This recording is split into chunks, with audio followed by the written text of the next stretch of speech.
Accumuler des fonds pour sa retraite sans même avoir à y cotiser, c'est possible avec le RPDB. Bienvenue à la finance en 5 minutes. Mon nom est Gabriel Paulin, représentant en épargne collective pour l'équipe Hébert, IG Gestion privée de patrimoine, Service financier Group Investor Inc., cabinet de services financiers. Introduit en 1961 par le gouvernement fédéral, le régime de participation différée aux bénéfices permet aux employés de participer activement à la croissance de l'entreprise sans même avoir à y cotiser. Les cotisations sont exclusivement pour l'employeur. Dans la plupart des cas, lorsqu'on voit un régime de participation différée aux bénéfices, nous voyons souvent aussi un REER collectif qui vient sur le côté. Pourquoi est-ce ainsi?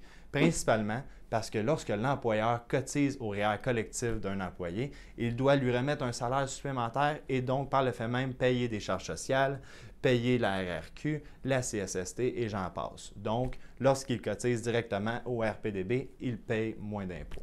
Au niveau des cotisations de l'employeur, elles sont liées avec le nom du régime. En fait, si l'entreprise ne réalise aucun bénéfice pour une année donnée, elle peut décider de ne verser aucune cotisation au régime et au contraire, si elle réalise plus de bénéfices que prévu, elle peut décider d'augmenter sa cotisation dans le régime. Pour les cotisations, il faut savoir que le plafond annuel est le moindre entre 18 % du salaire de l'employé et le plafond de l'année visée. Donc, par exemple, en 2021, le plafond était de 14 605 $. De plus, contrairement au REER, les droits de cotisation ne sont pas cumulatifs.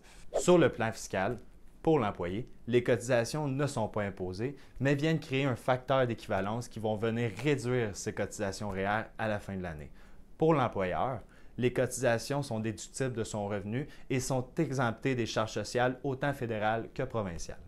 Une notion d'acquisition est aussi présente avec le RPDB. En effet, si l'employé quitte son emploi dans les 2 premières années de cotisation, l'employeur peut retenir les cotisations qu'il a mises dans le régime.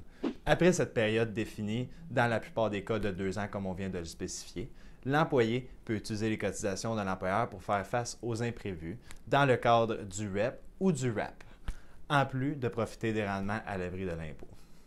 Une fois à la retraite ou lors d'une cessation d'emploi, le régime peut être conservé, il peut être transféré dans un autre REER, un autre RPDB ou encore bien dans un autre régime de pension agréé. Le montant peut être aussi retiré et mis dans le compte d'épargne ou chèque, mais il faut prévoir une retenue à la source. Et finalement, le montant peut être utilisé pour acheter une rente à la retraite. Cependant, il faut faire attention. Certains employeurs vont demander à l'employé de garder les cotisations à l'intérieur du régime jusqu'à la retraite.